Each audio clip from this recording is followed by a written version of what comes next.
نبی علیہ السلام په طریقو باندې څومره عمل کړی او څومره ورته د نبی کریم صلی الله علیه وسلم طریقې محبوبي او ګرانې وي. زما عزتمندو، سیدنا حذیفه رضی الله تعالی عنہ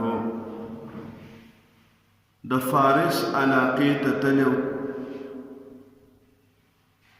او روټۍ ته ناستو، روټۍ خوړه د لاسو نه لږه روټۍ په هغه دسترخوان باندې وغورځېدله. نو حذیفه رضی الله تعالی عنہ هغه روټۍ هغه لقمه راوچته کړه او چې کوم ځای سره څه فضلې وې هغې ته صفا کړي او ویې خوړې. دې وخت کې ورته یو صاحب وي چې سیوا د دې ځای دا خلک دا ډېر بد ګڼي. وایي څه بد ګڼي؟ وایي چې سړی روټۍ خوري او څه ترې نه ګزار چې هغه بیا رالي. نو حضرت حذیفه رضی الله تعالی عنہ ورته فرمایي اترک سنت حبیبی، زه د خپل حبیب صلی الله علیه وسلم سنت پرېږدم لهؤلاء الحمقاء، د دې بېوقوفانو د وجې نه زه د خپل حبیب صلی الله علیه وسلم طریقې پرېښودلو ته تیار نه یم. که دی بېوقوف دي نو د هغې د دې د بېوقوفۍ دپاره خو زه د خپل حبیب طریقه نشم پرېښودی.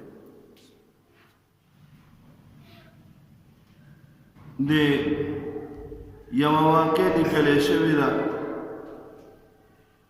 یو عالم خپله واقع لیکي، وایي زه به په لار باندې تېرېدمه، مدرسې ته به تلم، ورکوټې ومه، نو یو زنانه به زه لیدم، زه بیا کور ته دننه کړم، ما ته به وایي چې بچیه کښېنه روټۍ وخوره شابه. کله به یې چې کله به روټۍ، ما به ورته وایي چې ادې ما هر څه خوړلي، زه موړ یم چې نه بچیه سود مې دی دا وخوره. وی بیا مې ورته وی چې ادې زه خو په دې لاره په مخه ځم او تا وخت تکلیف کې ته دا دومره مینه ما سره ولې کې؟ نو یې ما ته وی چې بچیا زما یو ماشوم بچی مړو او هغه بلکل ستا په شانتې و. نو اوس ما ته هغه را یادېږي، خو چې زه تا ته وګورم تا او هغه یو شانتې یې، نو زه ستا هغه د هغه مینه زه په تا باندې پوره کوم. نو زه داسې یم ګینې زه دا حق خپل بچی مې دی او دی مدرسې ته روان دی او زه یې مور یم او زه له زه کار څه در کومه، بچی ته زما د زوی په شان یې.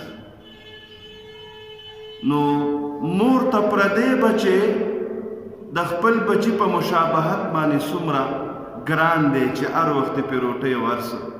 نو چې څوک د الله د حبیب مشابهت کوي الله ته به ګران دی.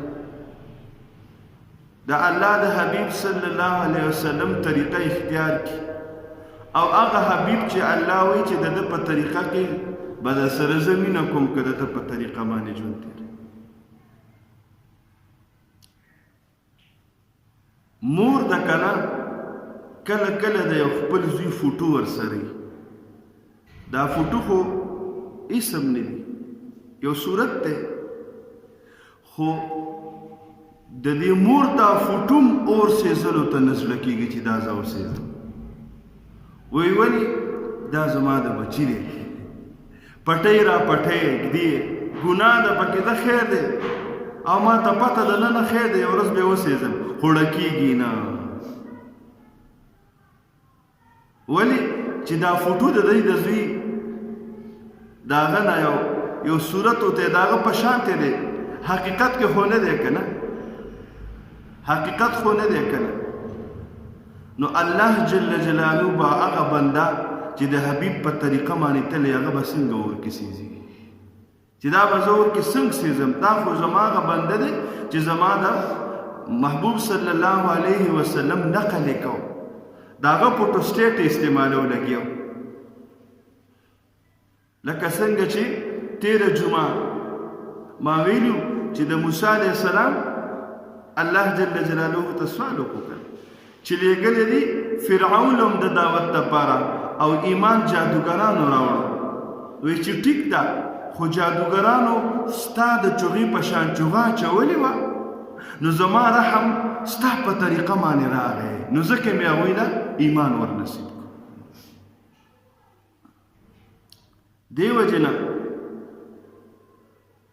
زما خپله باندې والده د الله دې عمر کې برکات واچي، د ټولو میندو له دې الله پاک ژوند ورکړي د صحتونو سره.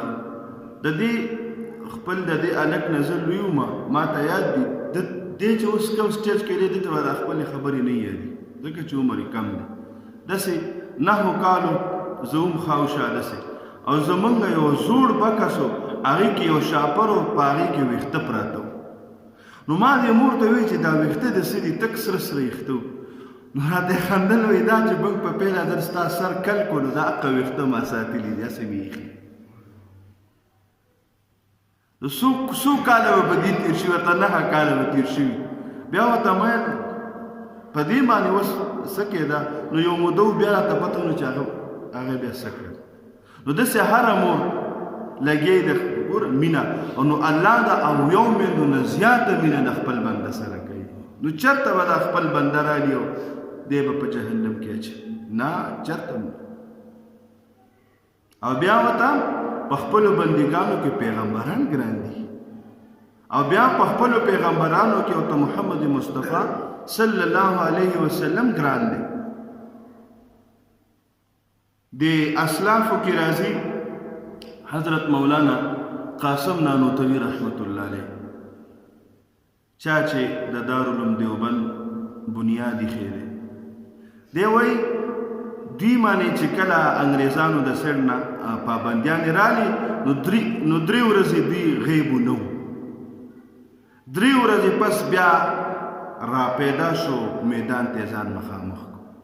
نو چا ورته وی چې حضرت دا 3 ورځې ځان پټ کړی، اوس په ځان نه ښکاره کوه، ستاسو خو اوس هم دشمنان ناشته دی درپسې ګرځي. هغه ورته وی چې زما مقصد د دشمنانو نه پټېدل نه و، بلکې حضور صلی الله علیه وسلم په غار سور کې 3 ورځې تېرې کړې وي. نو ما ویل چې دا سنت به زه څنګه راجمدي کومه، نو هغه دغه موقع ماته راله، نو 3 ورځې هغه هم د دشمنانو نه پناه اخیستې وه، او ما هم د 3 ورځو دپاره د دشمنانو نه پناه واخیسته. نو ما ته الله جل جلاله د نبی علیه الصلاة والسلام په سنت باندې د عمل کولو مقرره نصیب کړله. لہذا اوس په زه دشمن ته مقابلې ته میدان ته وروځم، ولاړ یم وروسته کېږم، نو دا سنت راته پاتې. نو په داسې وخت کې دغه خلکو، دغه لویو، دغه اکابرینو د سنت دومره پابندي کړي.